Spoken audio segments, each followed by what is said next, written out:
Hello student, तो आज हम पढ़ेंगे कक्षा 12th केमिस्ट्री में जो अनादर्श विलयन के जो प्रकार होते हैं वो दो प्रकार के होते हैं। और इसका फर्स्ट पार्ट जो होता है वो होता है धनात्मक विचलन, और जो नेक्स्ट बी पार्ट होता है वो ऋणात्मक विचलन होता है। अनादर्श विलयन कब होता है? जब पी टोटल जब बराबर नहीं होगा P1 प्लस P2 के। अगर बराबर नहीं होगा तो पी टोटल ज़्यादा होगा P1 P2 से, तो वो धनात्मक विचलन प्रदर्शित करेगा। अगर पी टोटल कम होगा P1 P2 से, वो ऋणात्मक विचलन प्रदर्शित करेगा। तो अपन देखते हैं अब धनात्मक विचलन।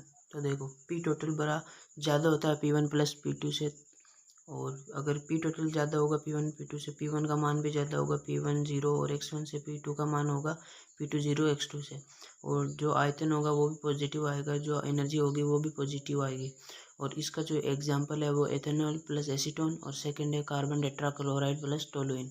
अब जो एग्जाम में ये कंडीशन पूछी जाती है आपसे, या फिर P1 P2 के ग्राफ पूछ लिया जाता है, तो वो कैसे बनता है? तो सिंपल आपको क्या करना है, पहले इसे आप P1 को यहाँ ऊपर रखना है, P2 को P1 0 से थोड़ा नीचे रखना है, फिर इन दोनों मिलाना है, और इस तरफ से यहाँ मिला देना है, और इस तरफ से यहाँ मिला देना है आपको, ठीक है।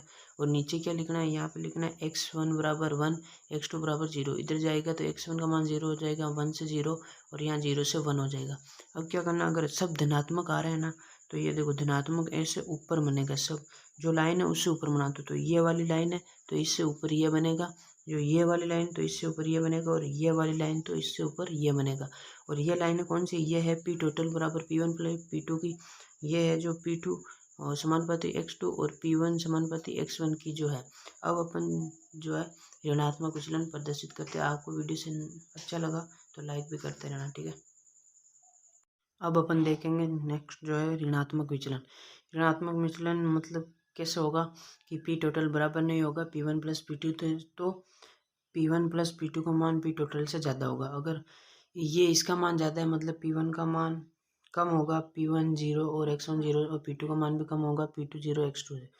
और इनकी जो वैल्यू अगर कम होगा तो कम के लिए माइनस जो साइन आता है, इसलिए आयतन भी माइनस होगा, और जो एनर्जी होगी वो भी माइनस में होगी। अब जो P1 व P2 के बीच का जो ग्राफ है वो बनाते हैं अपन। देखो, ये सिंपल फॉर्मेट बना रखा है अपन ने, जैसे धनात्मक विचलन में पहले बनाया था। और अब क्या होगा कि जैसे ऋणात्मक है तो ऋणात्मक अपन ने धनात्मक के लिए ऐसे बनाया था, पहले ऊपर जो लाइन थी उसके ऊपर बनाया था। लेकिन अब नेगेटिव है तो जो लाइन है उसके नीचे से बनाएंगे, है ना। तो आप ध्यान से देखना कि कैसे बनता है।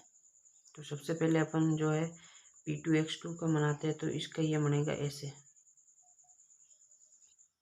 ऐसे बनेगा इसके। अब इसका बनाएंगे अपन, तो इसका बनेगा ऐसे, नीचे बनेगा।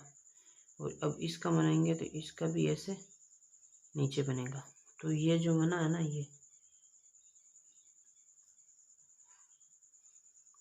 ये ऋणात्मक विचलन को दर्शाता है। किसको दर्शाता है? ऋणात्मक